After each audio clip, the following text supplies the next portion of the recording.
Hello everyone, and thank you for joining our Travers webinar on restructuring and redundancy. My name is Sian Keall and I'm joined by Ailie Murray, a senior counsel in the employment team, and Sarah Baker, one of the associates in our team. We're very conscious that redundancies are not a happy or easy topic, but one of the key points is to think about issues like this well in advance. So we hope that today's session will be helpful, and in many ways we hope that these are not issues you end up having to grapple with. So today our plan is to present for 30 minutes and then take your questions after that.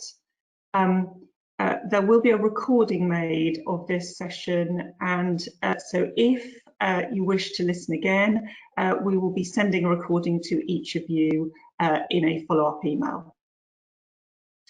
So, to turn to the substance of our session and our first slide, please. Where do you start? Well, the key question to begin with is, how many redundancies are you thinking of making? This is critical because if you are preparing 20 or more redundancies, and that's at one establishment and one employing entity, and we'll come back to those points, this has a big timetabling effect.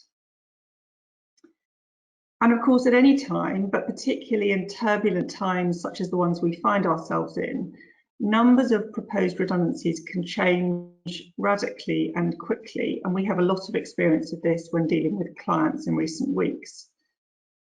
If you are sure that you have less than 20, and this includes redundancies even if you think you can redeploy people, so it's jobs going that you're proposing that you need to think about, then you're not in collective consultation and you can simply follow what's called an individual redundancy process. In principle, a process of this kind can be really quick. The core elements of the process are as follows. Number one, the employee whose role is at risk is sent an email by their employer explaining that their role is at risk of redundancy and why. And that employee is then invited to, in these circumstances, a virtual meeting to discuss the proposal, and they'll have the right to be accompanied by a colleague or trade union representative at that meeting. Step two is the virtual meeting takes place. The individual, the person who accompanies them if they have one, the decision maker, and normally it's good practice to have a note taker. Step three, the decision, which is normally an email to the individual if they're to be made redundant, giving them notice under their contract of employment on the grounds of redundancy.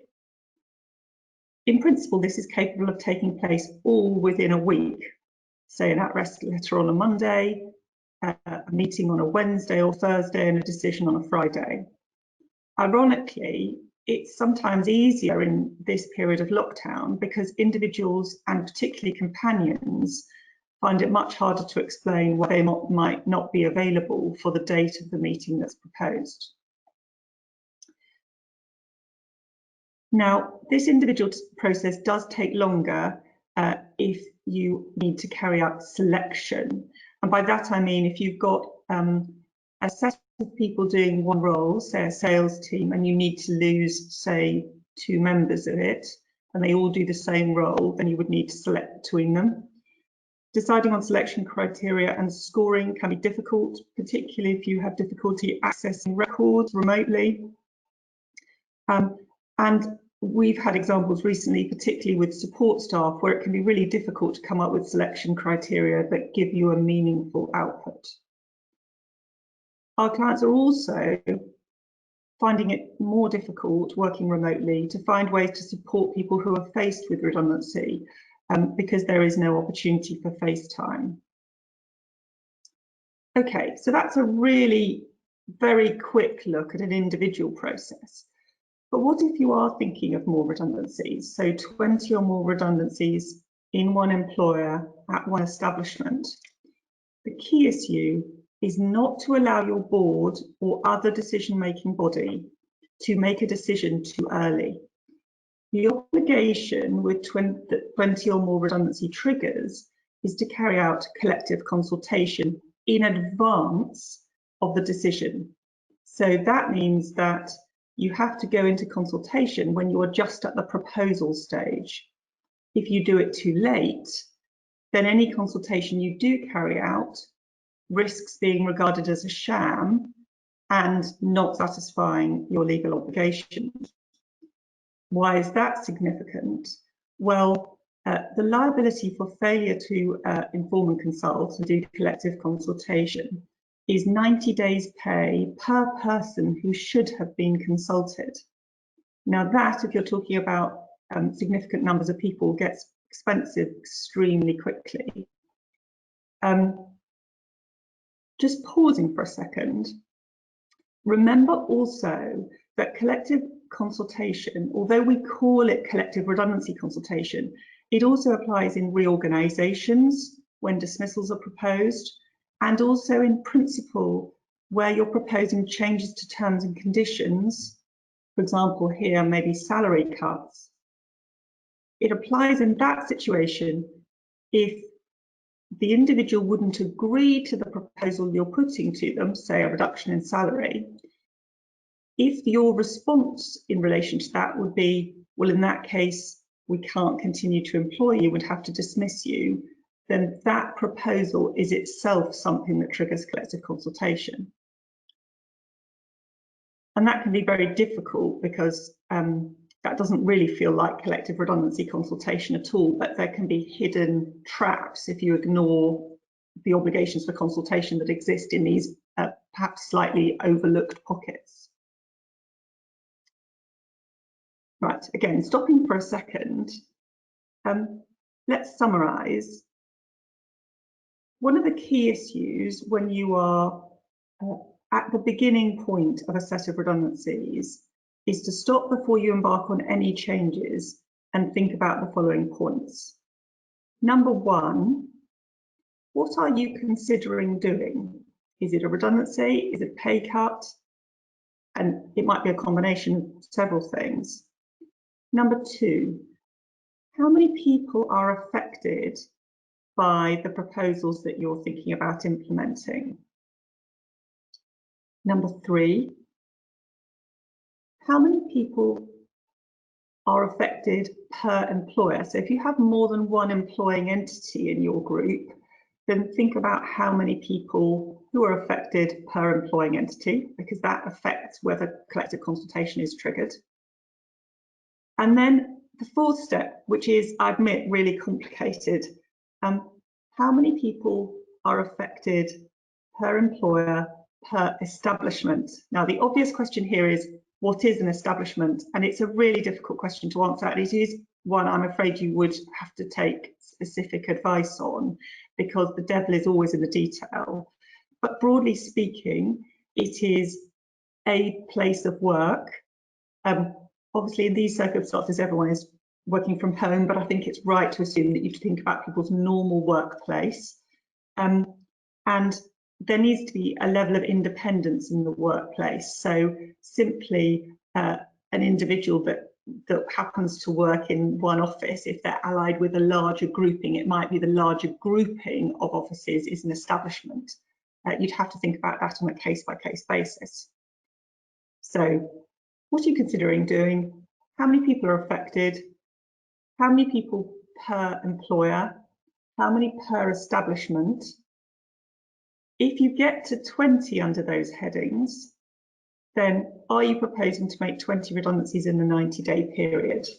And the key point here is to remember that you don't have to be proposing a mass exercise to trigger these obligations.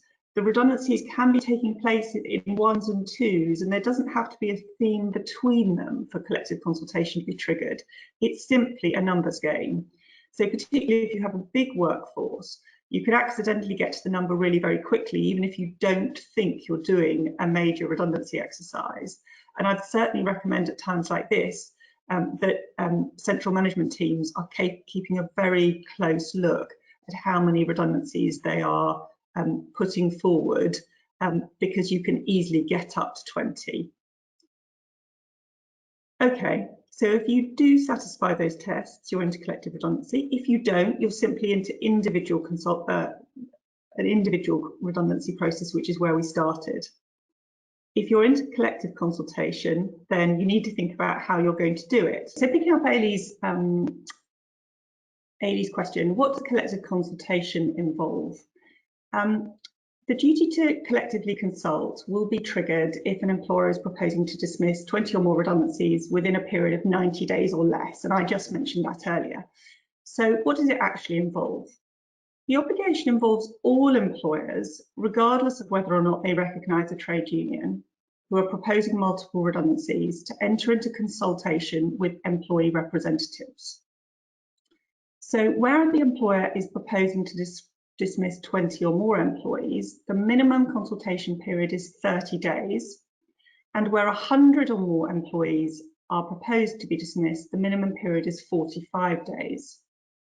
And again, it's worth reminding ourselves that a failure to collectively consult can attract a sanction of up to 90 days actual pay per employee. This is known as the protective award, and that's the reason it's very important to get the process right. So who should the employer consult with? If an employer recognises a trade union, the employer must consult with the trade union they recognise. If there is no recognised trade union, the employer must consult with elected representatives of the affected employees. Usually, this will involve the employer inviting the affected employees to elect representatives. However, if there is an existing body of elected representatives, the employer may choose whether or not to invite the employees to hold fresh elections. Now, whether an existing body of representatives has the necessary authority to represent the affected employees is often unclear.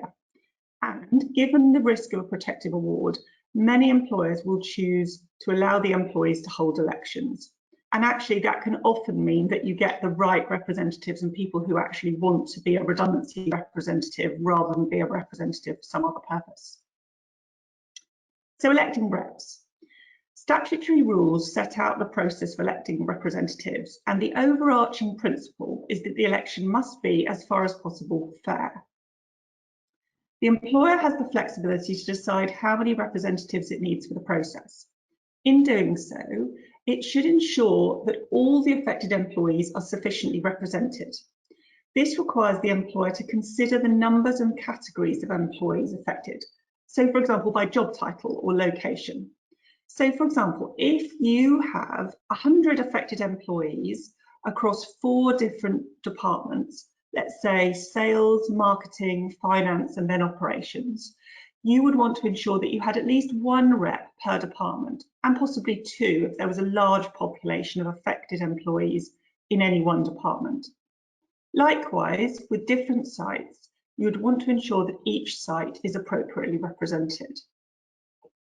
There's no specific rule as to the number of reps that you have to have, but normally it's good to have a decent number, say 8 or 10, so that you can allow for individuals who might get ill or decide to leave, and also they can support each other in supporting the employees in the process. So although at face value it looks good to have less, it can sometimes not turn out for the best. Now, how do the elections work? The elections themselves must take place by secret ballot, with all affected employees being entitled to vote. Usually, the election will take place via paper ballot. However, in the current climate, clearly that is not an option, and the elections will need to be carried out virtually. This will likely need to involve the initial communications being done by email, for example, people putting themselves forward to stand as reps, and the elections being run using an online platform. And there are lots of examples. SurveyMonkey is one that we've seen used. This enables each employee to submit their votes confidentially. If the employees fail to elect representatives, the employer would need to consult directly with the employees themselves. So if they're given the opportunity to elect reps and no one comes forward, in principle, you just go to the employees. In practice, often reps are easier, and I have often seen examples of employers encouraging suitable people to come forward as reps so that you do end up with a representative body. Okay, next point, notifying the government. Before the consultation begins, an employer who's proposing 20 or more redundancies is under an obligation to notify the Government Redundancy Payment Service, RPS, of their proposal to carry out multiple redundancies. Consistent with the timing of the consultation, the notification has to be made, 1, at least 30 days before the first dismissal takes effect, or 2, if 100 or more redundancies are proposed, at least 45 days before the first dismissal. In practice, you want to put this form in before you start consultation or at the same time. An employer who fails to notify the RPS commits a criminal offence, and any director or manager of the company who's responsible for the failure could also be liable for the fine. And this is a topic that really occupies the minds of clients of ours when they consider these issues, and getting notification to the RPS done properly and in good time is a real focus.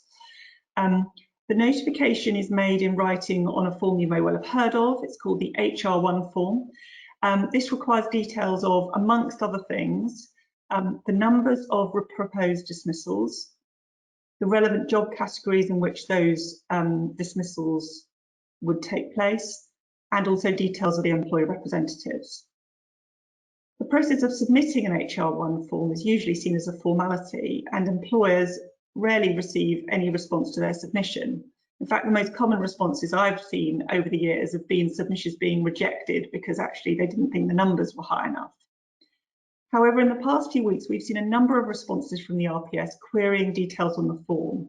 I think this is a sign that the government is paying a lot of attention to what employers are doing in the current climate and using it as a method to gather data about levels of redundancies. What must an employer consult about? Well, the law requires employers to provide representatives with information in writing about redundancies, including the reasons for the proposed redundancies, the numbers and descriptions of the employees affected, and a proposed method of selecting redundant employees. Having supplied this information, the employer must then consult with the reps with a view to reaching agreement with them about, if possible, ways of avoiding or reducing the redundancies and mitigating the consequences of the redundancies. It's really important to note that there's no obligation to actually reach agreement with the reps. It's just with a view to seeking agreement where possible. From a practical perspective, the consultation process usually involves a series of meetings between management and the reps. During these meetings, management will explain the proposals and the reps can ask questions. This process will normally be supported by an ongoing Q&A document that employees can have access to. In between the meetings with management, the reps consult with the affected employee population to obtain their views on the proposals. The reps then feed back this information to management at the next meeting. Whilst normally these meetings take place face-to-face, in the current climate, they need to be held remotely, and we're seeing employers use platforms such as Zoom for these meetings, and likewise with the meetings between reps and the employees they're representing. The employer will, however, need to ensure that employee representatives have the appropriate technology to properly carry out their role, and also that safeguards are put in place to ensure confidentiality. So, ensuring that the right people receive the right invitations and that the platform is secure. We're always really conscious that the process of collective consultation is often new to both the employee reps and the management team. Therefore, it can be helpful to give both groups some training before the process starts to get them off on the right foot. And this is something we frequently provide to clients going through this sort of process. Finally, just to mention that the collective consultation obligation doesn't negate the need to individually consult with employees. Employees must be individually consulted about the reasons for the proposed redundancies, selection criteria, and particularly the application of those criteria to an employee, and also any suitable alternative vacancies that arise. Technically, individual consultation shouldn't commence until collective consultation is completed, but frequently individual consultation will commence once collective consultation is nearly over or very well progressed, particularly if consultation on the selection criteria have already been agreed and decided on. As I mentioned earlier, individual consultation can take place relatively quickly, and of course that will need to take place again via video conference or telephone. Now, at this stage, I'm going to pause and hand over to Sarah to cover some specific issues relating to furlough.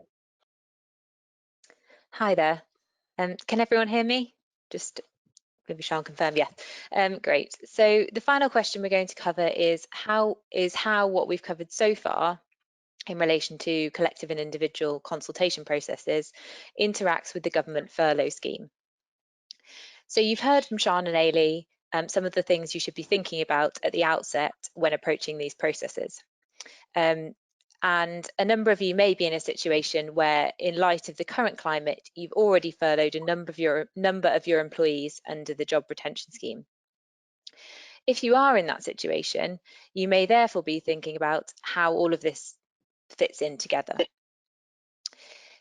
In some European jurisdictions where they have a scheme which is similar in some respects to the furlough scheme, there are prohibitions on making redundancies for a set period of time if you've claimed under that scheme.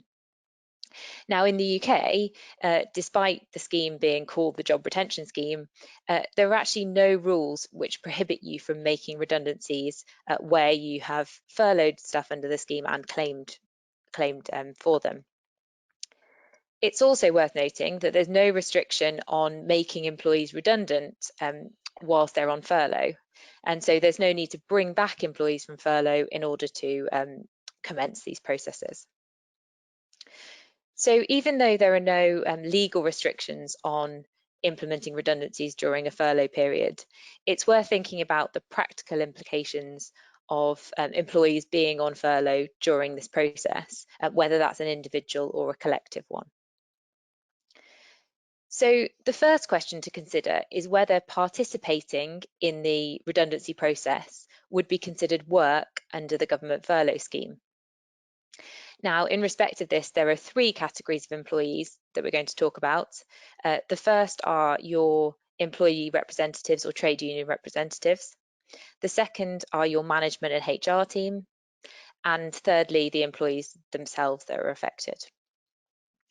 So in relation to your representatives, as you know, if you furloughed staff under the scheme, in order to bring a claim, you need to be able to show that they didn't do any work at all for the business during that period, or they're not allowed to do any work during a period of furlough.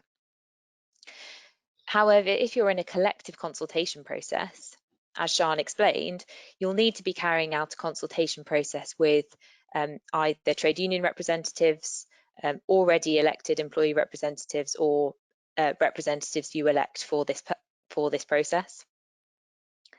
So the first thing to consider is what do you do in a situation where those individuals, those representatives, are on furlough? Well, whilst there isn't any clear government guidance on whether acting as a representative could constitute work under the scheme, we think that the better view is that it's not work under the furlough scheme.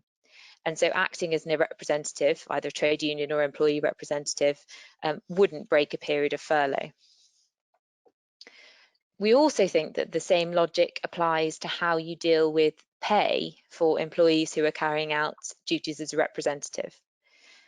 So unless you've chosen to top up pay above the 80%, employees on furlough will be receiving a lower rate of pay. And so you need to consider whether you would pay full pay for duties carried out as a representative.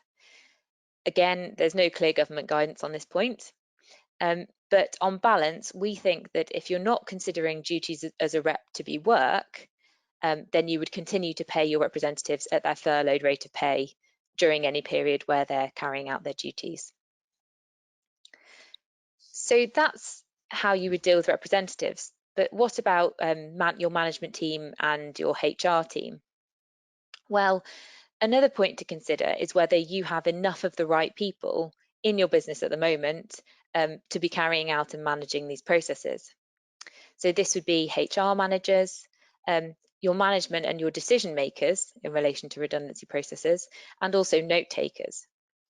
In a large scale exercise, if you're looking at more than 20 people or sometimes more than 100, you're going to need quite a few people on the ground to actually manage these processes.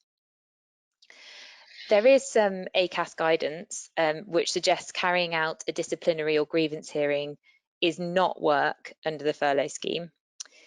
But we actually think that's quite out on a limb, and we think the better view is that carrying out the HR process in relation to a redundancy, so from the side of HR or management, actually would be work and would break furlough.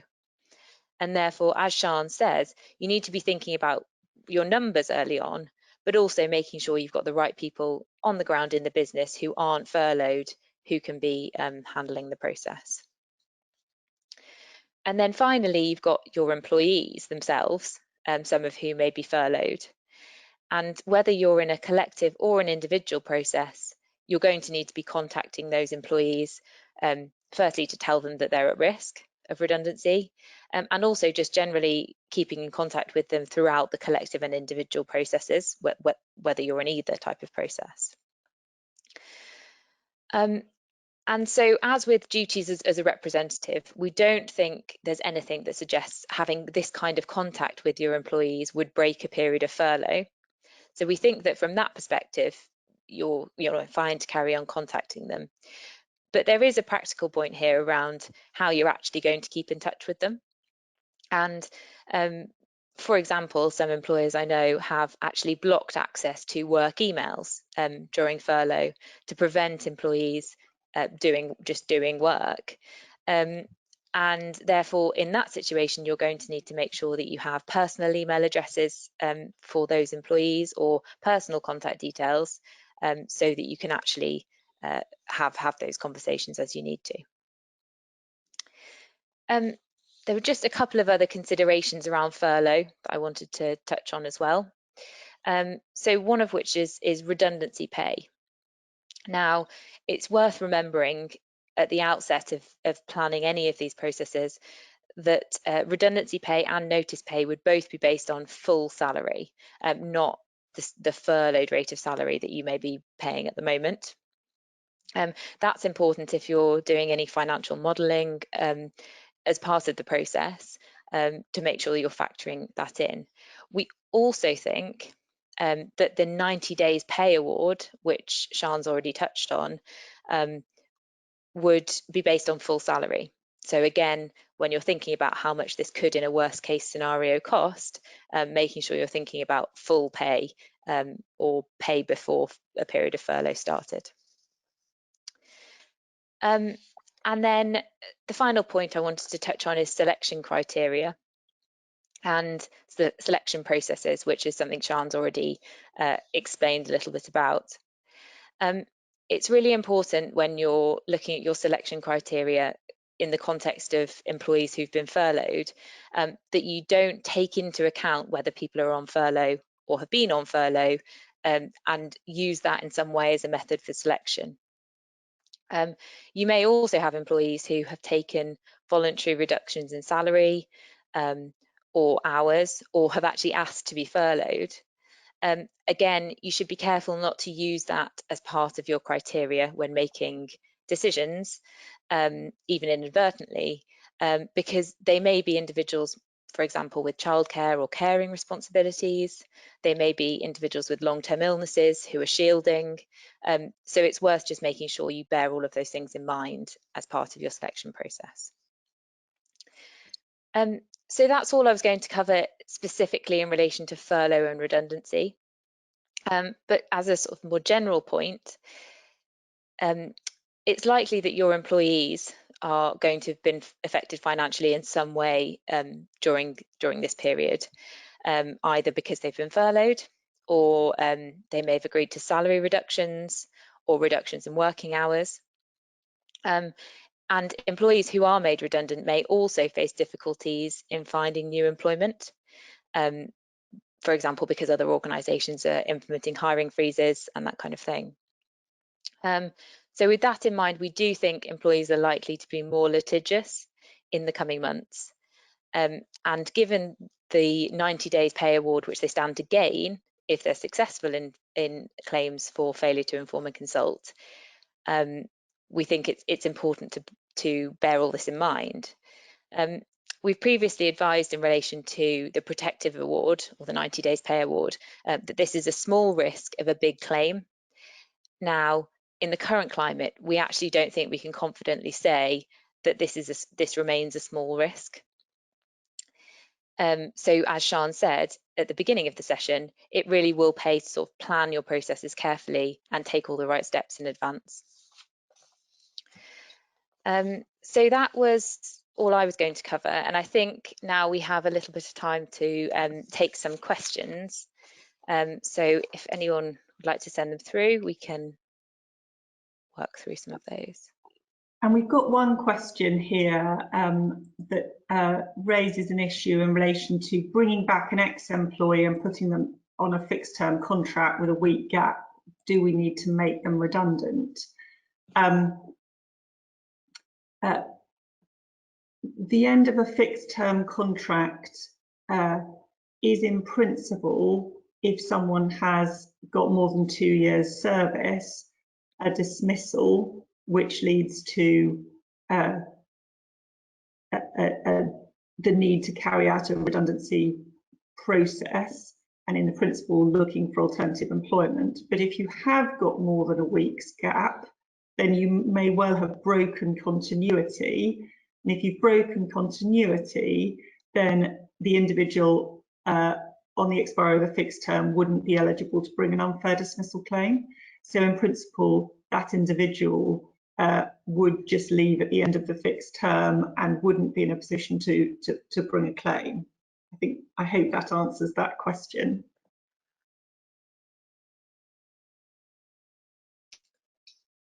So I think we then have another question here. If an employee is confirmed redundant whilst the furlough scheme is active, can you claim furlough despite the employee being in their notice period? And actually we have another similar question, so it might be worth us sort of bringing these two together, which is there any timing around is there any guidance around the timing of furlough and redundancy, and is it acceptable to continue furlough to October even if redundancy is anticipated? So I think those questions are relatively similar. In relation to the first question, I think you can still continue to claim under the furlough scheme when an employee is in their notice period. I don't think there's anything in the scheme that suggests that you can't do that. As I said, there's nothing actually in the scheme which says you can't make redundancies or you're prohibited from making redundancies for employees on furlough. And then again, around keeping employees on furlough until October, even though redundancy is anticipated, again, I think it's a similar answer in that there's actually nothing in the scheme that suggests that you wouldn't be able to keep employees on until October and then make redundancies at that stage. And I suppose the only addition to that, and we don't know the detail yet, is that from the 1st of August, it's anticipated that the furlough scheme is going to change slightly. We know it's going to stay in its current format until the end of July. From the 1st of August, we're expecting by the end of this month, so by the end of May, guidance from the Treasury as to what the changes are going to be, but we anticipate that they're going to be a contribution from the employer towards pay. So it might be that an individual who's being made redundant whilst on furlough will not be contributed, their pay won't be contributed to by the government to the same degree after the 1st of August. But watch this space, we don't yet know what's going to be proposed in relation to that. And there's another question here, Sian, I don't know whether you want to cover, which is it worth doing a HR1 form even if you think you might not need it, and are there any implications to that? It's a really good question, that. So I said earlier in the session that I have had over the years HR1 forms rejected because they don't apply to enough people. I've seen examples of employers who have put in, if you like, protective HR1s when for various reasons it's not really clear exactly where the numbers are going to get to. It does depend on the circumstances, but as a general rule, I would say that you might get it rejected, but it is probably worth putting in an HR1 form if you are in doubt as to whether you are covered by the rules, because your board will doubtless want to know that it has fulfilled its obligations and won't want to take a risk. So there isn't, as far as I'm concerned, a material downside to putting in a protective HR1 form. So then we have another question in relation to furlough, which I think is again a similar to the previous questions, but can we make an individual redundant in July despite the government extending the furlough scheme to October? Again, yes, I think that would be possible. I suppose as part of your consultation and also thinking about alternatives to redundancy, one thing you would need to be thinking about at least is whether keeping them on furlough would be an option. But I don't think there's anything stopping you from making those redundancies in July. And I'd add one thing to that, which is I've been advising on a redundancy process recently where in fact, two redundancy processes where individuals involved in them have said, couldn't you have put me on furlough instead? Or I would like to stay on furlough. And of course, one possible answer to that is furlough is by its nature short term, and the organisations making those redundancies were taking a long-term structural view as to whether those roles were required. But certainly it's worth thinking about and considering those points if they get raised in the context of consultation on redundancy. And I think this is another one for you, Sian. When calculating numbers affected, do we count numbers of people or roles? That's a great way of putting it.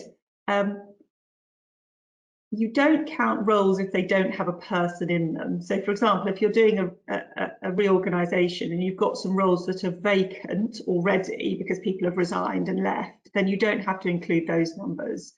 It is the numbers of people who are affected by your proposals. But to the point I made earlier, the fact that you think, or even if you're really sure that you're able to redeploy those people, if you are nevertheless making their base role, their current role redundant, it is the redundancy of the role that you count, even if you think you might be able to keep the person. I hope it answers that question, but it's kind of a combination of the two things. And another one here as well. Can you do 2 phases of redundancy of under 20 if you have a gap of 90 days? So the answer is both yes and no. 2 completely separate redundancy processes can be carried out, and if they're both under 20, in principle, they don't trigger Section 188, which is the collective consultation obligations. However, you have to remember that what triggers collective consultation is the proposal. So if you have a proposal to make, let's say, 38 redundancies, and you then turn that into a proposal to make 19 and then 19, if my maths is right, I think it is, actually you will already have triggered 188 because your original proposal was to make more than 20 redundancies. So there is a danger that if you structure it in a way specifically to avoid collective consultation being triggered, that actually right at the beginning you may already have triggered it accidentally by thinking about the numbers above 20.